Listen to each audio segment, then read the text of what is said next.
Bom, nesse gráfico, a linha azul de valor constante representa o set point, a verde o controle PID e a vermelha é a média móvel, que são os nossos valores de nível. O PID vai atuar sempre que a média se encontrar fora do set point, de forma corretiva, enviando um sinal para o servomotor e fazendo com que esse aumente ou diminua o seu ângulo de abertura, de modo a fazer com que esse valor venha a atingir o set point.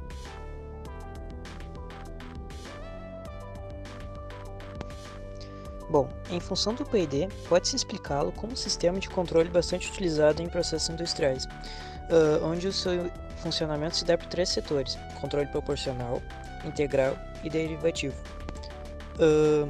Em função do primeiro, a sua fórmula seria basicamente o erro, que é o set point menos a variável controlada, vezes o ganho proporcional.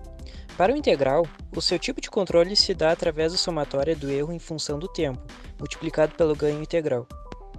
Por fim, o controle derivativo é declarado como ganho derivativo multiplicado pela variação do erro sobre a variação do tempo. Em ambos os três, o controle é realizado através dos ganhos, ou seja, dos coeficientes respectivos de cada um. Variando eles, é possível estabilizar a variável do processo em função do tempo e em função do set point. Mas, para isso, é necessário um meio que permita essa visualização. Para poder variar os ganhos, foi criado um gráfico onde o eixo x seria o tempo e o eixo y a variável controlada, ou seja, o nível. Logo, se o ganho variar, a variável u, responsável pela resposta única do proporcional, integral e derivativo, também terá seu valor mudado, influenciando diretamente na válvula que controlará o nível de água em questão. Portanto, os valores de 3, 0,8 e 2 foram os valores encontrados para os ganhos que estabilizaram o processo, de acordo com o gráfico. Na programação foi realizada uma média móvel com 20 leituras de valores e foi criada uma função chamada controlador PID. Ela tem 5 termos. O primeiro é o PV, a variável do processo, o delta time, o KC, o KI e o KD, que são os coeficientes, e foi realizado cálculos tanto do controlador proporcional, do integral e do derivativo, os cálculos de erros, e foi realizada uma soma desses três controladores para dar para a gente o PID realmente.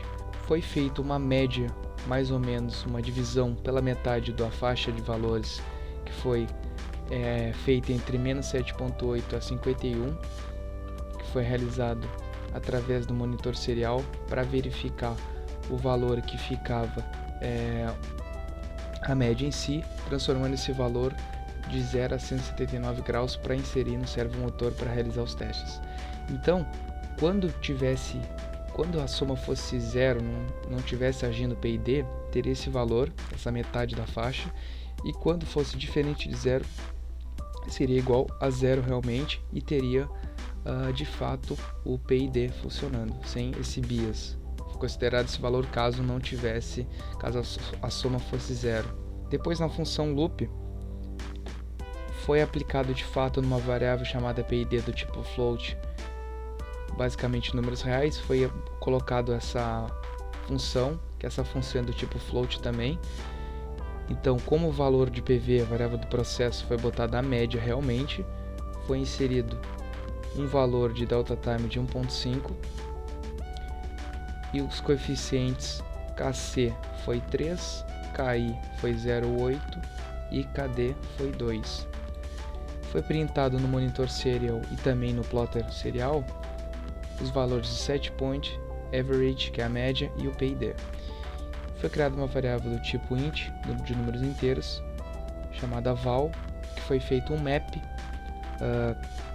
do valor do PID realmente, e aí foi colocado aquela faixa entre menos 7.8 a 51 para fazer aquele ajuste para converter, para ficar na mesma faixa de graus que o servo aceita, de 0 a 79 graus, para não ter erro nenhum, e foi feito através dessa faixa aquela metade daquele número que deu para ser inserido no BIAS.